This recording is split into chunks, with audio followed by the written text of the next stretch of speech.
Praise lord. దేవుని ప్రశస్తమైన నామమునకు మహిమ కలుగును గాక. ప్రభు నామమున మీ అందరికీ హృదయపూర్వక వందనాలు.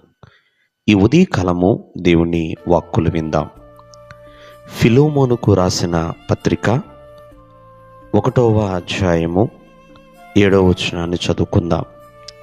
నీ ప్రేమను బట్టి నాకు విశేషమైన ఆనందమును ఆదరణయు కలిగెను.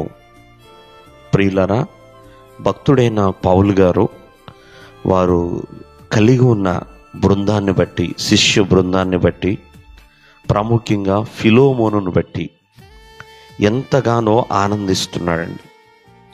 ఎందుకంటే పరిశుద్ధుల హృదయాలు, అలాగే పరిశుద్ధుల యొక్క ప్రేమ, ఆ ప్రేమను బట్టి కలిగే విశేషమైన ఆనందము, ఆదరణ.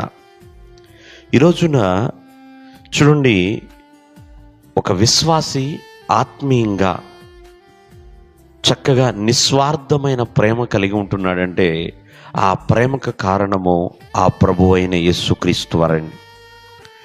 ఆయన ఒకటే మాట చెప్పాడు, నేను మిమ్మల్ని ఎలా ప్రేమించుచున్నానో మీరు కూడా ఇతరుల ఎడల అటువంటి ప్రేమను కనపరచండి అని. కాబట్టి ఆయన ప్రేమ నిస్వార్థమైనదండి. అందుకనే విశేషమైన ఆనందమును, ఆదరణని కలిగిస్తుంది క్రీస్తు ప్రేమ.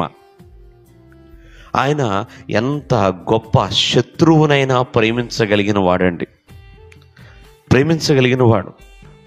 యేసుక్రీస్తు వారి దగ్గర కలిగి ఉన్న ఆయుధం ఏదన్నా ఉందంటే అది ప్రేమేనండి. ఆయన ప్రేమకు సరిహద్దులు లేవు. అంటే ఆయన ప్రేమకు హద్దులు లేవు, సాటి లేనిది. కావున ఈ ఉదయకాలం ముందు అటువంటి ప్రేమను మనం కలిగి ఉండాలి. కావున ప్రతి ఒక్కరు కూడా దేవుని ప్రేమలో ఇమిడి ఉండాలి.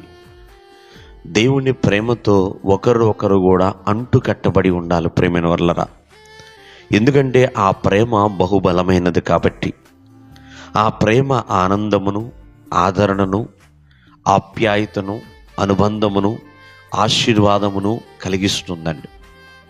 అందుకనే ప్రేమ గురించి ఒక మంచి అద్భుతమైన మాట అంటారు, మరణమంత బలమైనది దేవుని ప్రేమ అని. కావున ఇక్కడ ఫిలోమోన్ ప్రేమను వల్ల ఈ పత్రికలో మనం చూస్తున్నాం.